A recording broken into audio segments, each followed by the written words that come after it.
For news channel से मैं प्रवीण कुकरेजा। आज हम हैं जिला बार पलवल एसोसिएशन के पास, जिसमें दीपक चौहान जी हमारे पूर्व प्रधान जी हमारे साथ हैं और इनके साथीगण हैं। जानते हैं पलवल में बार की तैयारियों को लेकर और इलेक्शनों में इस बार क्या मुद्दा मेन रहेगा। नमस्कार सर। नमस्कार जी। दीपक जी, इस बार जो इलेक्शन होने हैं अभी बार के, तो उसमें क्या मुद्दा रहेगा मेन और कैसे आपकी अब जो तैयारी चल रही है इलेक्शनों को लेकर?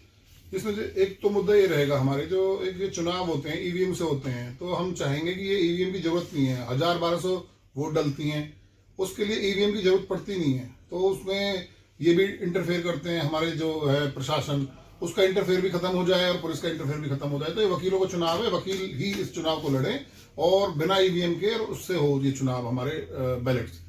शांतिपूर्ण चुनाव रहता है, कभी भी इसमें अभी इतना झगड़ा नहीं देखने को मिला है। प्रशासनिक अधिकारियों का इसमें ज्यादा सहयोग बढ़ चढ़ कर रहता है बल्कि, और हालांकि पढ़ा लिखा समाज ही आता है यहाँ पे वोट डालने के लिए, जो कि बाहर से जुड़ा हुआ होता है। उसको लेकर आप कैसे कहोगे? यहाँ पे हमने कई बार प्रशासन को भी बताया ये बात कि जो हमारा चुनाव है वो आपके अंडर नहीं आता, लेकिन पता नहीं प्रशासन को पता होते हुए भी वो समझते नहीं है या समझने की कोशिश नहीं करते हैं।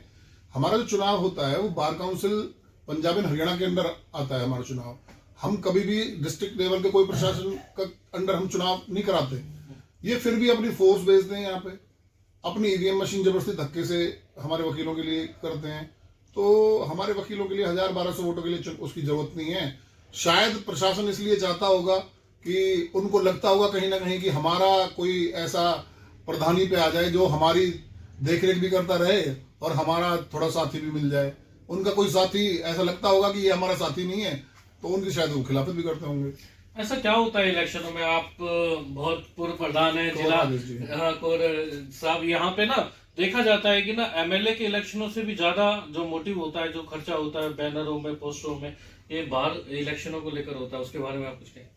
वो खर्चे वाली बात तो आपने जो की है वो तो चलो अपनी जगह है, लेकिन जो ईवीएम की बात जो उठ रही है, मैं उसको कहना चाहता हूँ कि ईवीएम पे अगर मान लो सभी लोगों को संदेह है, और जैसे हमारे देश में अब ईवीएम पे संदेह किया जा रहा है, और यहाँ तो वोट भी इन्होंने सही बताया है, 1000 वोटों में कोई ऐसी परेशानी नहीं है। और जो आपने कहा कि बड़े आराम से बगैर किसी उससे संतोषजनक चुनाव होने के लिए, उसके लिए तो अच्छा यही है कि बैलेट पेपर हमारे लाए जाएं, जो ना कोई संदेह करेगा, ना कोई उसमें जो है कोई परेशानी आएगी किसी को। इसलिए मैं इनकी बात से सहमत हूँ कि ईवीएम के बजाय वो बैलेट पेपर से ही चुनाव होना चाहिए। बैलेट पेपर का चुनाव पहले भी होता रहा है और शांतिपूर्वक होता रहा है, लेकिन अब जब से ये ईवीएम का मुद्दा चल के आया है और ईवीएम हाईलाइट हुआ है, तो सत्ता पक्ष हमेशा ईवीएम की सपोर्ट ही करता है जी। और ईवीएम का जो तोड़ है वो अभी तक निकाल के नहीं दिया गया, तो उसको लेकर वो सत्ता पक्ष हमेशा खड़ा रहता है कि भाई ईवीएम से क्या बुराई है, कोई अगर कमी आए तो हमें दिखाओ। नहीं, ईवीएम की हम मान लेते हैं, मान लो जैसे कि बड़ी बार है, गुड़गांव बार है, 7-8 हजार वोटें हैं, और अगर हमारे यहाँ वोटें इतनी होती, जिसमें अब हम बात कर रहे हैं कि 1000-1200 वोटों की, तो मुश्किल से अगर खूब हम खींच के लें तो 1 घंटा लगेगा उसमें काउंटिंग करने में। तो उसमें ईवीएम की जरूरत नहीं है। अब देखो पिछली बार चुनाव हुआ, मेरा हुआ, जो प्रधान है उनका हुआ, ईवीएम की मशीनें ही उनको 1 दिन पहले दे दी गई, तिरुश्री गार्डन में पहुंच गई थी मशीनें। अच्छा।